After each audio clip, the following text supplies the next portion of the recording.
South America, somewhere in the 15th or 16th century. According to an old Colombian legend, the cacique, or chief of the Muisca tribe, took part in a strange religious ceremony. He was stripped completely naked, and his body was rubbed with shiny gold dust. Then, with priests and tribal leaders, he was rowed out into the middle of a lake.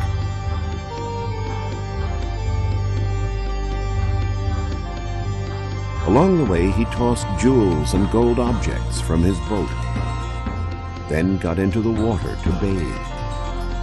Members of his tribe hailed and praised him from the shore. The ceremony sparked the myth of El Dorado, the legend of the Gilded Man. Hundreds of years later, stories like this created a mad rush of adventurers and soldiers of fortune, searching for this hidden land where gold was more plentiful than water. In their greed, they carried out bloody massacres and burned whole cities to the ground. Nothing would stop them in their search for the lost city of gold known as El Dorado.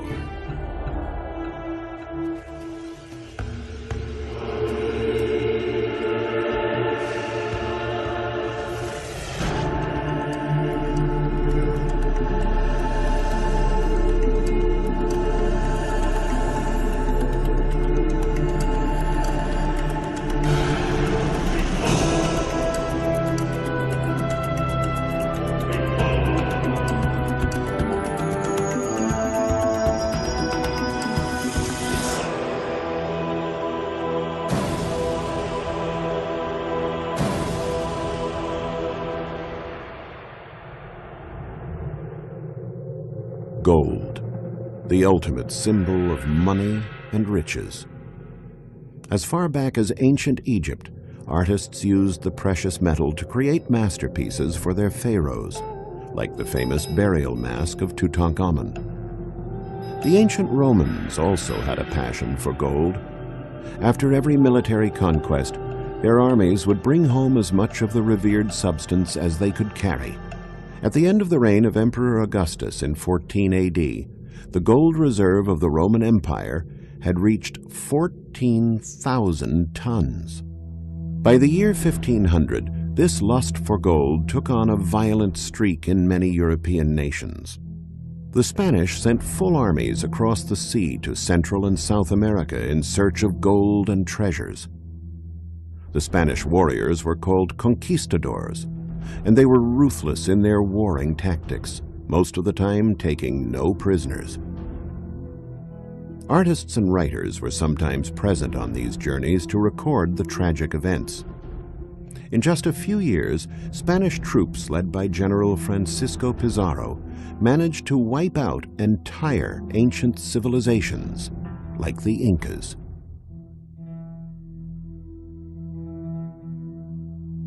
Who were the Incas?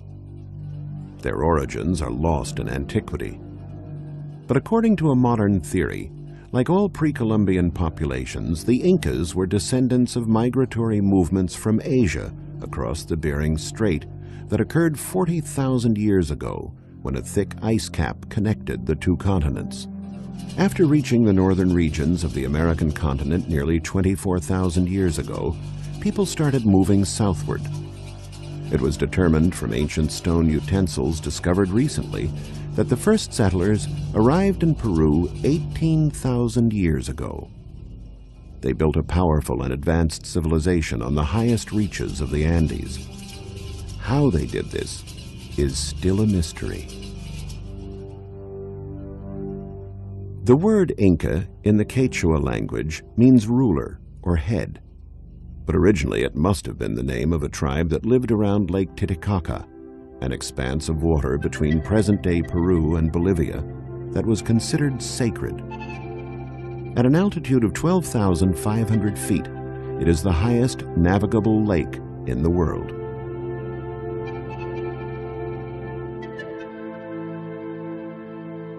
The landscape is probably the same as when the conquistadors first saw it. The Indians who live there now still travel by balsa, like their ancestors did. The balsa is a boat made of tortora reed, a type of cane that grows wild on the lakeshore. The boats don't last long. After about 2 years, the reed becomes so soaked that the boat is no longer controllable and is left to rot. Like their ancestors, the Indians still use tortora reed to make their houses, their beds, and almost all household objects. It seems incredible, but even the land the Indians live on was created by stacking numerous layers of reed, one upon the other, that, over the centuries, turned into floating islands. According to some archaeologists, it is from here, and villages like this one, that the Indians began to move north to found Cusco, the capital of the Inca Empire, around 1100 AD. 4 centuries later, the Empire of the Incas covered an area that included most of Chile and Argentina, all of Bolivia, Peru, Ecuador, and part of Colombia, with a population of some 20 million people. The capital of this huge empire was the city of Cusco. Situated in the fertile Vilcanota Valley in the heart of the Andes, it was considered a sacred place, a center of power. All ancient legends about the Incas began here. The city was originally laid out in the shape of a jaguar, a sacred animal.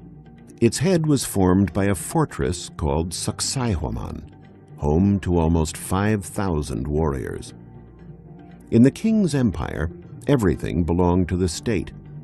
Money was not used, but the people were required to pay a kind of tax, a tribute, in the form of a personal work commitment called mita. It was through this labor that Inca chiefs were able to build great fortresses like Sacsayhuaman.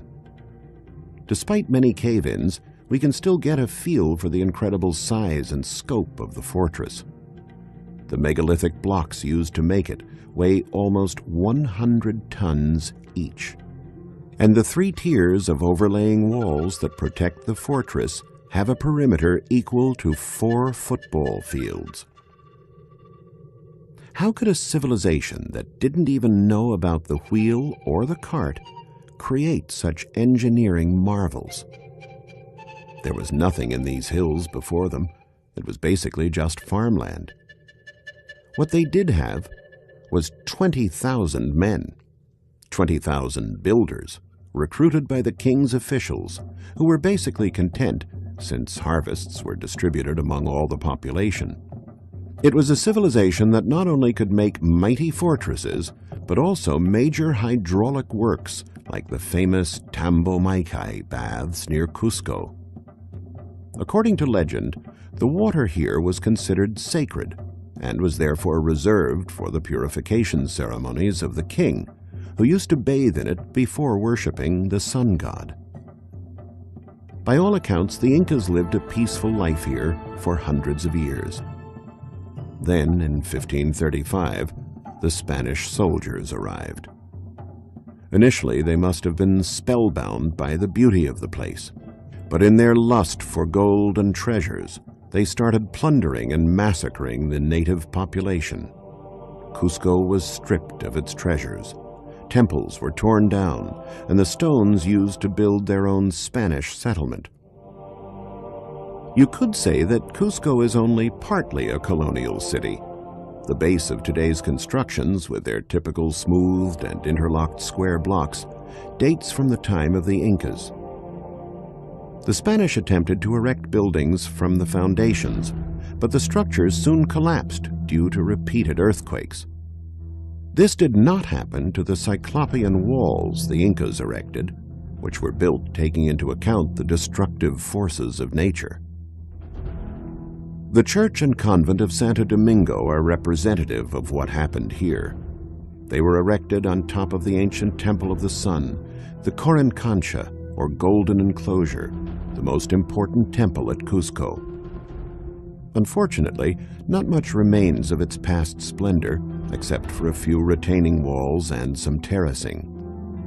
When it was new, however, the Temple of the Sun covered a square that was 1,300 feet long on each side. It included a golden garden and the sun Pampa, with life-size golden statues depicting flowers, plants, and animals. Its walls were covered in 700 gold leaves, each weighing 4 pounds. And inside, there were magnificent treasures, including royal mummies dressed in colorful costumes, covered in jewels and gold makeup. Many of these treasures are on display at the Gold Museum in Lima, Peru. Here we can feast upon the beauty. But we're also forced to recall the unbridled passion that drove men to commit hideous crimes of murder and theft.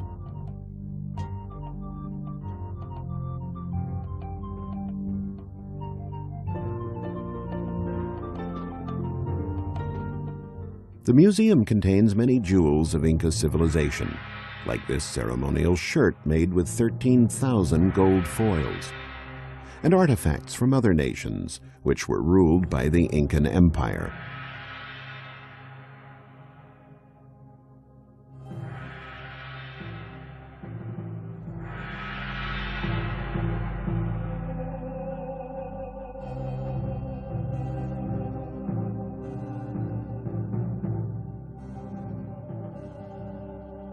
The Spanish were amazed at the way Cusco's buildings were put together.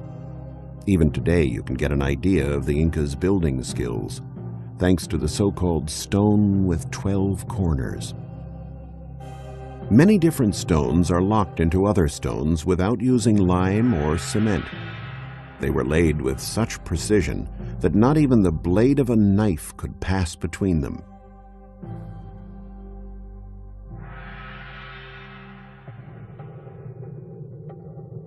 We can see how the Spanish conquistadors must have been in awe when they discovered one of the most important and sacred places in the Incan Empire, a place filled with gold statues and works of art that would make any museum proud today. But instead of preserving these beautiful artifacts, many of the most magnificent treasures of humanity were lost for all time.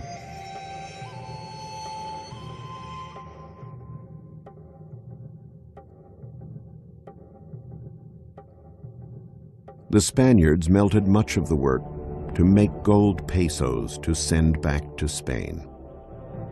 The fate was no better for the inhabitants of Cusco.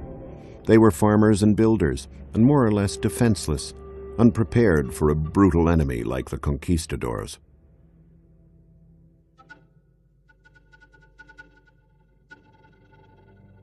They were almost all massacred, as the Spaniards tortured and brutalized them to get them to reveal where the king hid his gold.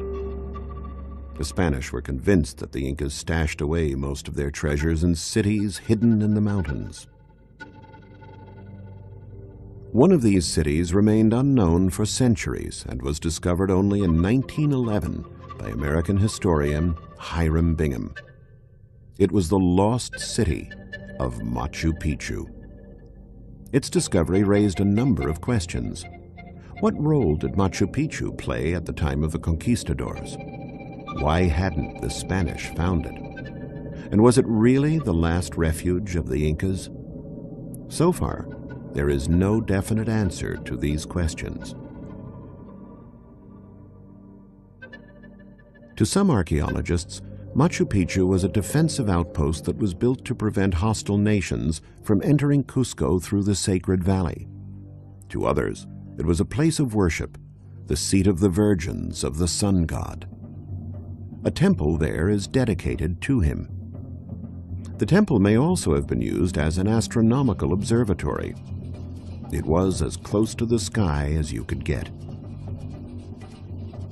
Today, you can still see the Intihuatana, or the hitching post of the sun, a sort of sundial. It's believed that the Spaniards never reached this city. But how could they have missed such a big place? Some archaeologists believe that it was so well hidden and dates so far back that Incas living around there at the time the Spaniards arrived didn't even know about it. Machu Picchu may have already been abandoned and buried in the jungle at the time of the conquistadors.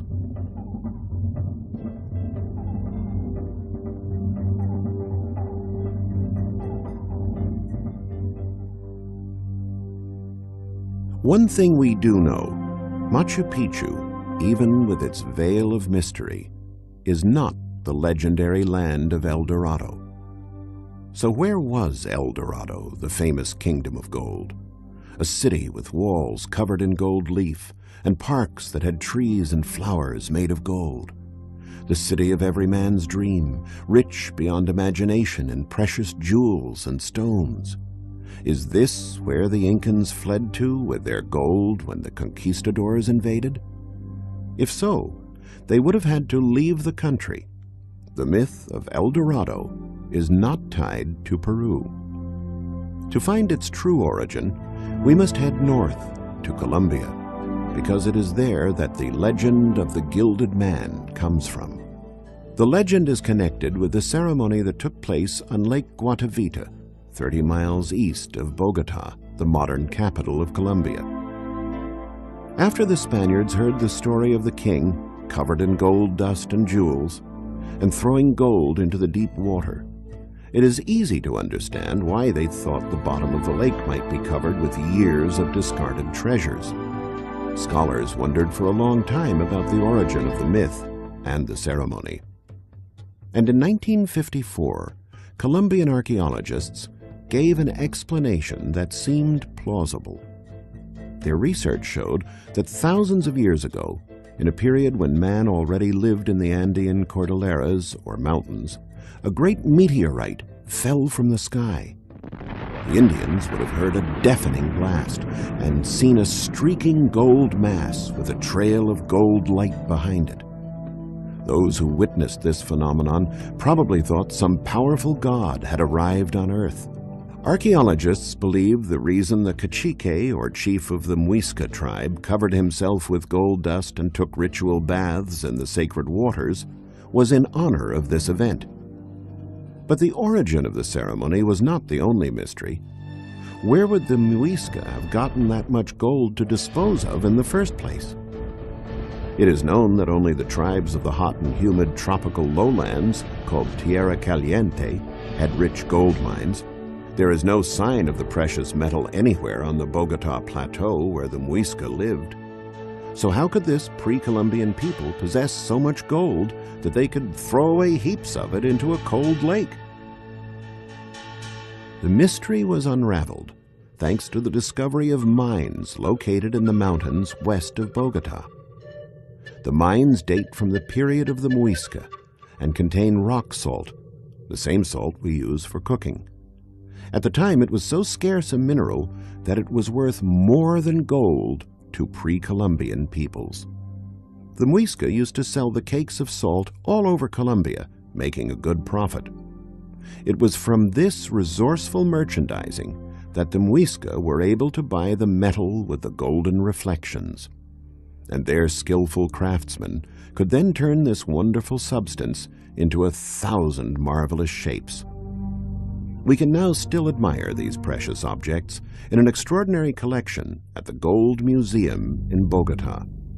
With the opening of the museum in 1939, Colombia was able to stop the flow of national treasures across its borders and keep its artistic heritage intact. The museum features mummies and beautifully crafted gold artifacts of the Muisca, along with other tribes who knew how to work gold, like the Sinu, known for their fan-shaped pendants, the Tolima and the Quimbaya, whose craftsmen created a variety of beautiful objects, and the Calima, who made big breastplates, tiaras, and brooches. With all this beauty, we wonder who actually wore the jewels. Was it just the leaders or warriors? Or did women also covet and wear this jewelry as they might do today? Studies of this period have shown that women never wore jewels, only priests and dignitaries. Jewelry had strong ritual and religious values. The fantastic figures evoked supernatural characters that they believed could influence life on Earth. The masks placed on the faces of the dead were meant to prolong life after death.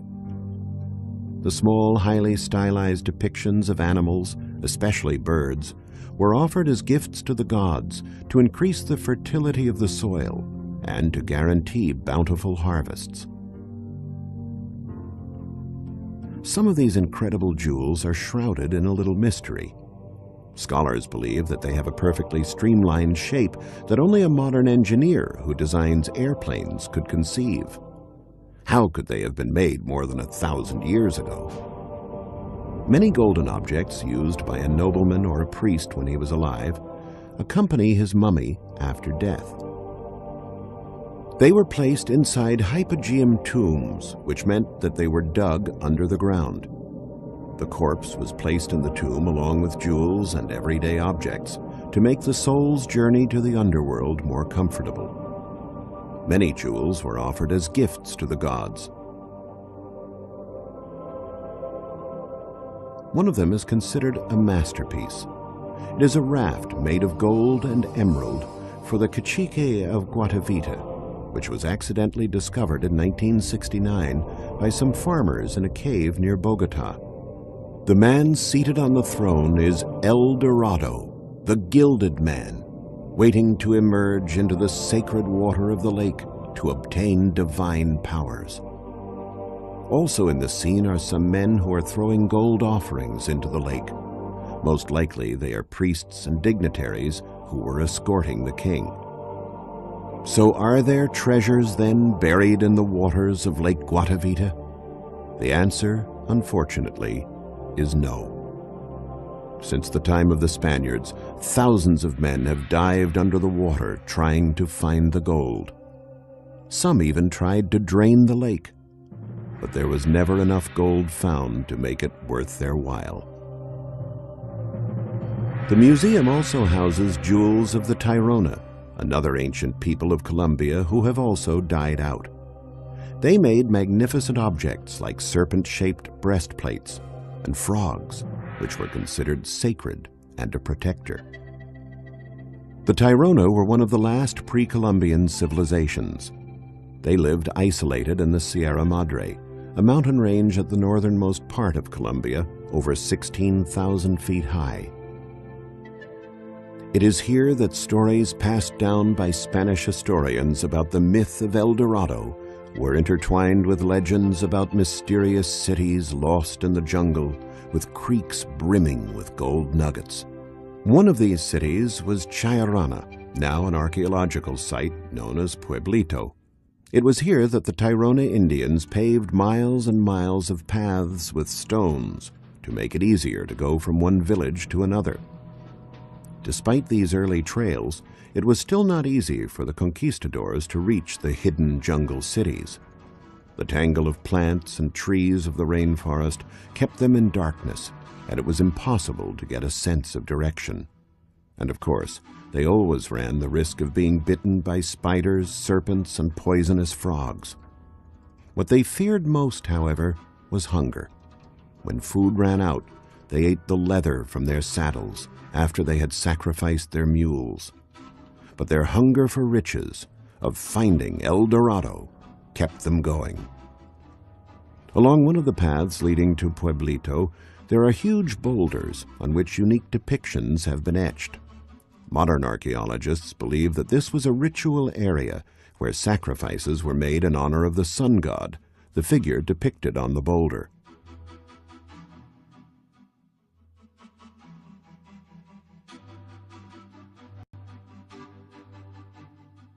Thousands of villagers used to live at Chayarana in huts made of wood and straw that were built on top of stone circles.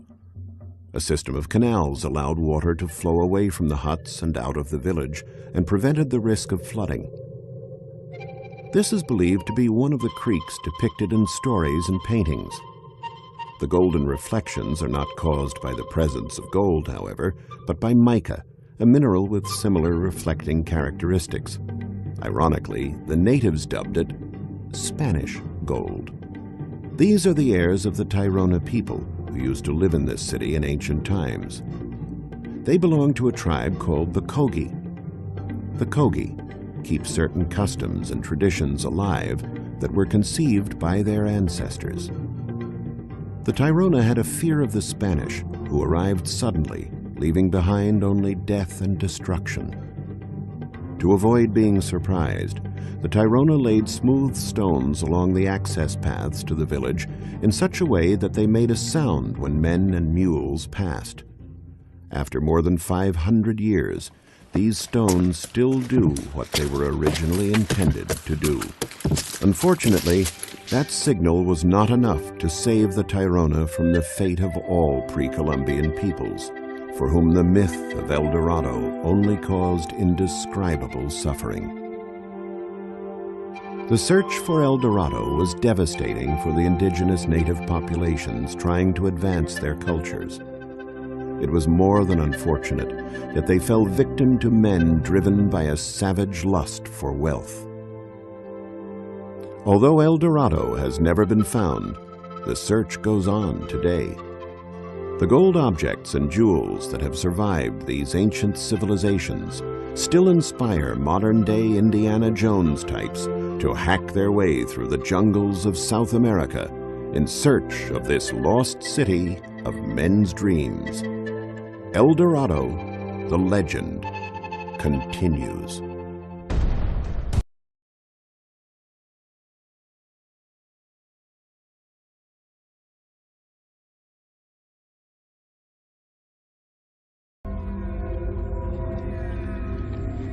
Central America, the Yucatan Peninsula, 8th century AD, the height of the ancient Maya civilization.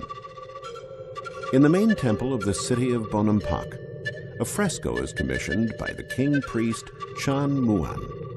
It depicts 126 figures, including nobles and warriors, dancers and musicians, women and children. It also depicts some of the more bizarre practices of an ancient culture. Warriors engage in bloody battles. The prisoners they take will be sacrificed. There are also religious rites, where sacrificial victims are part of the ceremony, their blood offered to the gods.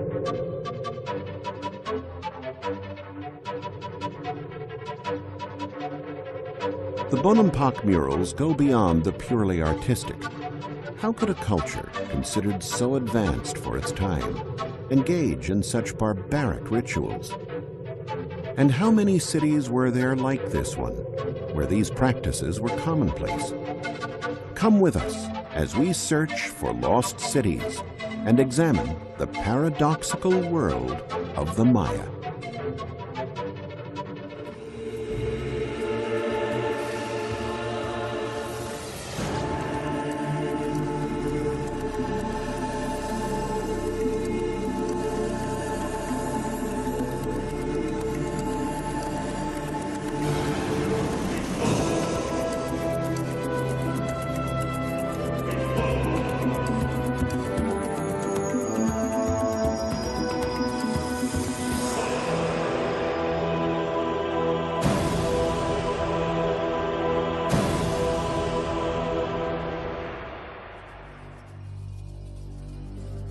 The discovery of the Bonampak frescoes unraveled mysteries on the customs and traditions of a civilization that had developed over a period of nearly 3,000 years, a civilization that reached its height between 200 and 900 AD, and then experienced a relentless decline until it almost completely disappeared around 1500, a little before the Spanish conquistadors arrived.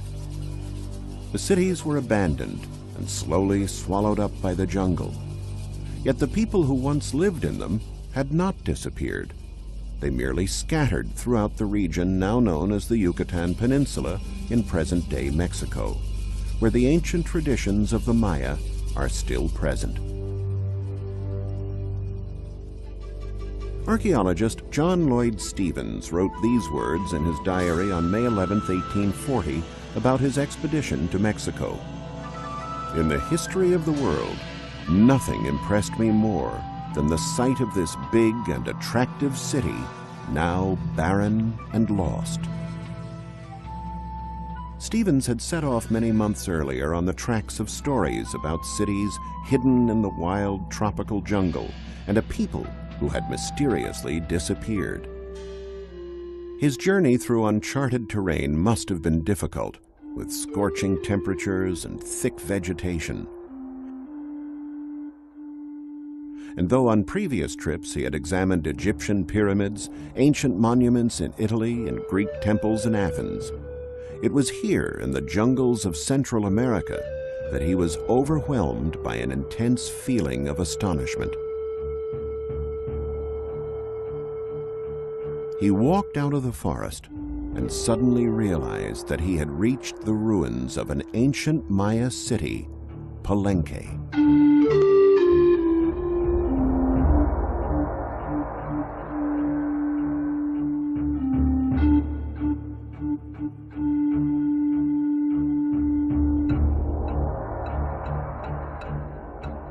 Stevens and an architect, Frederick Catherwood, who painted watercolors of the area, were breathless when they saw the city's sacred grounds. It was clear that only men with ingenious minds could have planned this city, and that expert hands had built it. It was also clear that a whole new era of scholarship on an unexplored civilization would now present itself. Gods and goddesses, rulers and heroes, an entire account of hidden Maya culture and mythic history.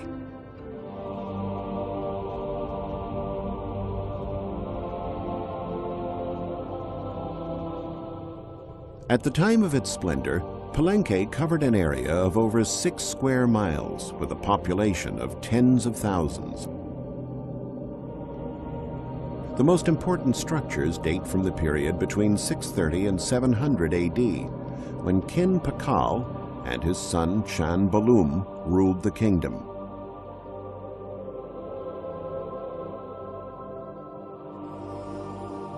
The palace, the home of the royal family, was erected in the city center on a 33-foot-high platform.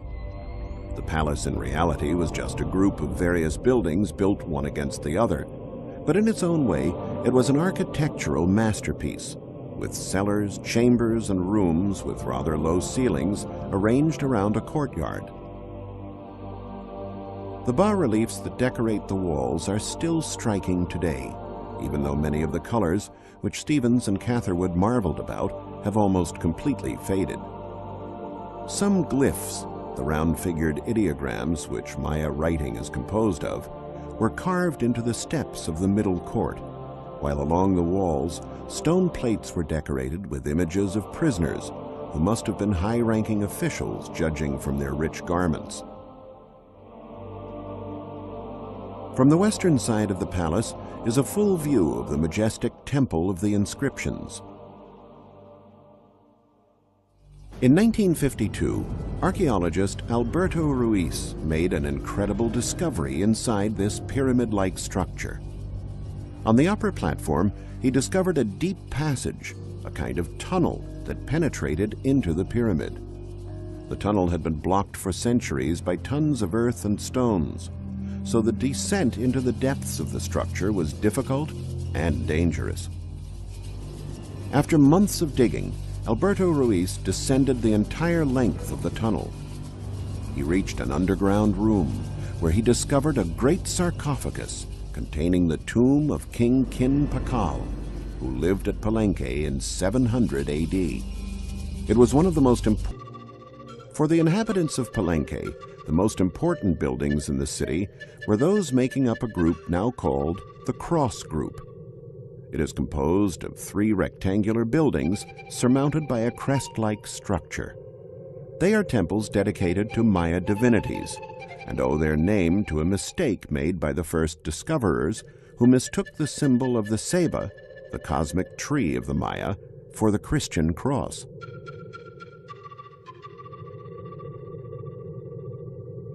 At the height of its splendor, this grand architecture in the middle of a dense jungle must have been a truly impressive sight.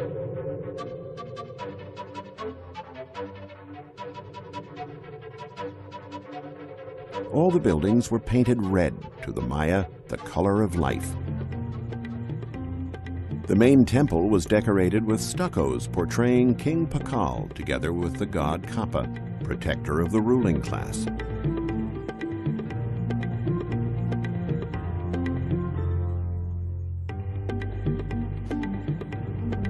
All the bas-reliefs of the buildings at Palenque prove that the cult of the gods was tied to the social class that worshippers belonged to. The god Ekchua, for instance, was the guardian of merchants. Even the colors used in pictures had to conform to precise rules. People's skin was colored red. Gods were painted in blue, the color of the sky, and animals and plants were painted yellow. Maya society was structured like a pyramid, headed by a king who had divine powers, similar to the powers of ancient Egyptian pharaohs. Below the king were the priests, nobility, and warriors.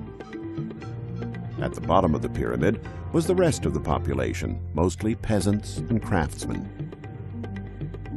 The peasants led a relatively quiet life. There were no carts on the streets, since the Maya did not know the wheel. Their city markets were small and drew only a few people. You might hear the call of turkeys and see a few buyers and sellers bargaining over various goods. But most of the inhabitants had their own fruit orchards and vegetable gardens. There were craftsmen, however, who made special objects not sold in the markets. Objects made of jade. This hard, durable, beautiful mineral was so precious that only members of the nobility were able to afford it and hire the skilled craftsmen necessary to work with it.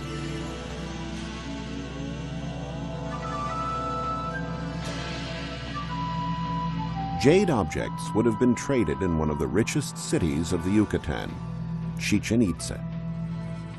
Chichen Itza was founded at the end of the 8th century AD and represented the consolidation of a powerful Maya state sustained by trade, tribute, and war. In the middle of town there was a great pyramid known as El Castillo, the castle, which apparently was dedicated to the worship of Kukulkan, the Maya name of the Aztec god Quetzalcoatl. The 365 steps of the Castillo suggest that the building functioned as a giant chronographic marker, and on the days of the equinox, the sun casts a shadow that illuminates a serpent on the north staircase.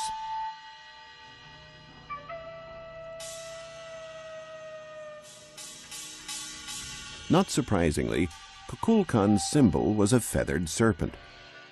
At the top, the Maya had erected a vaulted temple decorated with bas-reliefs depicting warriors. Only priests were entitled to officiate at ceremonies and appear in front of the population from the height where the temples were erected. The Temple of the Warriors served a different role, however, for it was here that the Maya engaged in sacrificial rites. In the early years of the first millennium, the Maya were thought of as peaceful timekeepers and skywatchers. But around 1000 AD, they encountered another people, the Toltecs, who imposed their culture and ruling lifestyle upon the Maya. Their influence is seen in the similarities between the buildings and sculptures at Chichen Itza and those at Tula, the Toltec capital, hundreds of miles away. One of the best examples is El Caracol, an imaginative building in the shape of a spiral whirl of a conch, an attribute of Kukulkan, whom the structure embodies. Kukulkan was identified with the planet Venus, and from tiny upper-story windows in this structure, one could observe this mythical planet. The Maya were familiar with the positions of the stars and studied their movements. In keeping track of the solar and lunar years and the cycles of visible planets, they developed a highly sophisticated long-count calendar that dated back to August 13th, 3114 BC. The influence of the Toltecs is also seen in the comparison of stone sculptures from Tula called Chacmul with the one at the Temple of the Warriors at Chichen Itza. Under the influence of the Toltecs, the old system of government was eradicated. Warrior kings replaced more benign monarchs and priests. And the practice of human sacrifice was introduced. An example of this is seen in the Chacmul at the top of the stairway of the Temple of the Warriors, A reclining statue is faced toward El Castillo, holding a bowl in his hand. It is here where they put the hearts torn out of the chests of sacrificial victims. Sports and ball playing were part of daily life at Chichen Itza, except there was a lot more riding on the outcomes than prizes or trophies. They played a game called pelota, and the ball court at Chichen Itza was the largest in Central America, 560 feet long and 165 feet wide. The object of the game, which was more a religious rite than recreational, was to throw a rubber ball into a stone hoop. What made the task hard was the fact that players couldn't use their hands or feet. They had to use their hips or elbows to move the ball. A bas-relief shows two teams competing against each other. But this bas-relief shows the bloody outcome.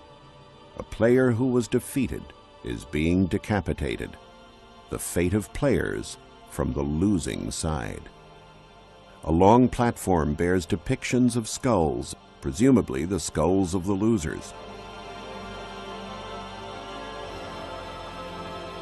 But according to some scholars, winners as well might have been beheaded. It was considered an honor, having won, to go to a heaven of warriors.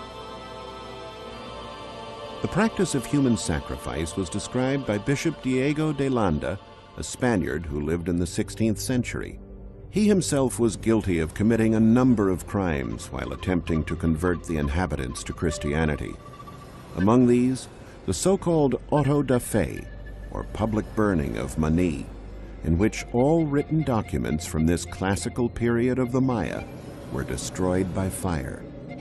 The Maya were the first people of the New World to keep historical records, with a written history that begins in 50 BC. But today, only 4 of thousands of books written in hieroglyphs still exist, one of which is the so-called Dresden Codex. Maya books were made of fig tree bark folded like an accordion. Although everyone could learn how to write, only priests were allowed to compile books and read sacred scriptures. The greatest difficulty in deciphering Maya writing lies in interpreting the glyphs, since they are based on a system that combines ideograph and phonetic elements. It's a complicated system that was finally unraveled by Russian epigraphist Yuri Norosev, who wrote the first Mayan grammar that was published in 1950.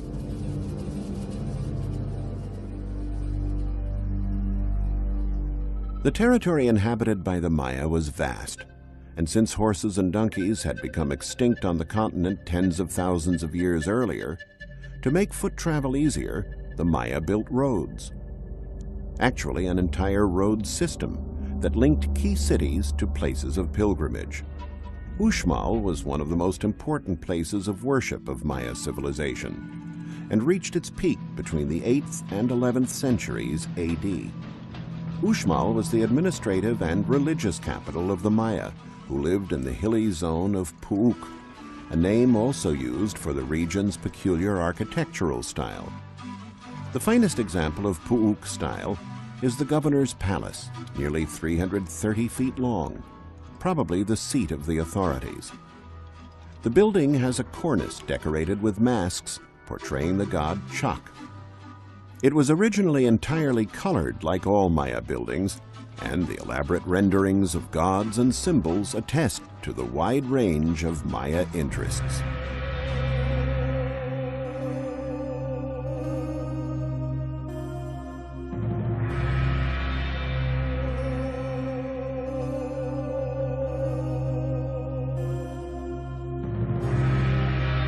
However, the most majestic monument at Uxmal was the pyramid, or Temple of the Magician.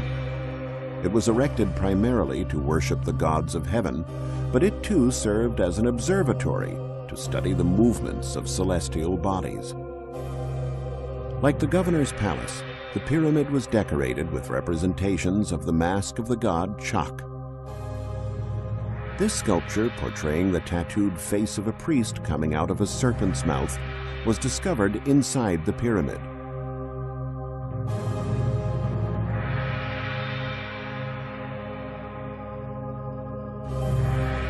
The buildings at Uxmal exhibit the high level of perfection reached by Maya stone carvers.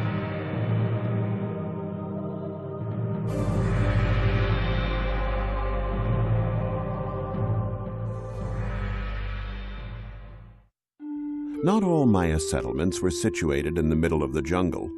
Fortified cities were also erected by the sea to make the coast safer. One of these places, built by the Caribbean Sea, was Tulum. This was the site of the first meeting in 1518 of the Maya and the Spanish who arrived by sea. The conquistadors had to be amazed to see such a formidable city in this beautiful natural setting. In the Temple of the Frescoes are some of the most awe-inspiring Maya paintings that have stood the test of time. There are illustrations of the gods of the Maya pantheon that dominated the universe of the living as well as of the dead. The drawings evidence a culture that was sensitive to the importance of color.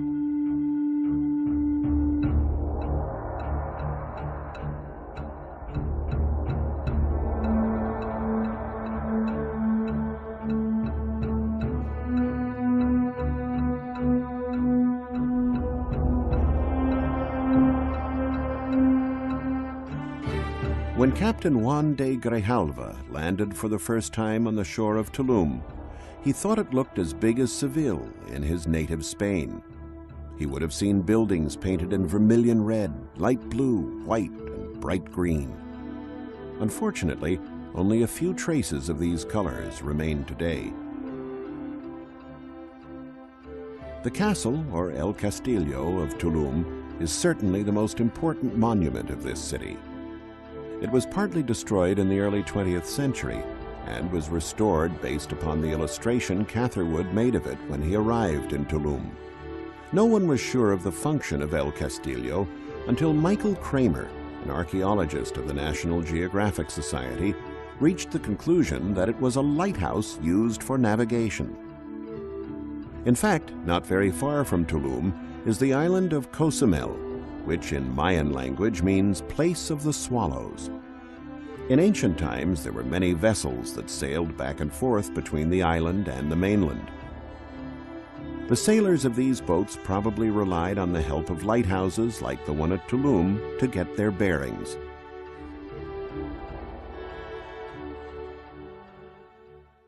The Maya enjoyed a civilization and a culture that is a study in contrasts. They had respect for nature and considered animals sacred, and yet the animal called human was expendable in sacrifice. Blood was the mortar of Maya life. They were great historians and builders, and yet it never came to them that the wheel could be used as a means of transport. They were superstitious and feared thunder and lightning, but studied and predicted astral phenomena with modern precision. The contradictions of the Maya represent their greatest mystery. What we do know is that they spent their time in unison with the forces of the universe. Poet Miguel Ángel Asturias wrote, "The Maya were a people who counted their days like diamonds. They had faith in their gods, in their smoke rites, in dreams, and in the wisdom of words. Things that 5 centuries of devastation, exploitation, and oblivion could not destroy. The Maya live on, thanks to what they have left for our civilization to discover."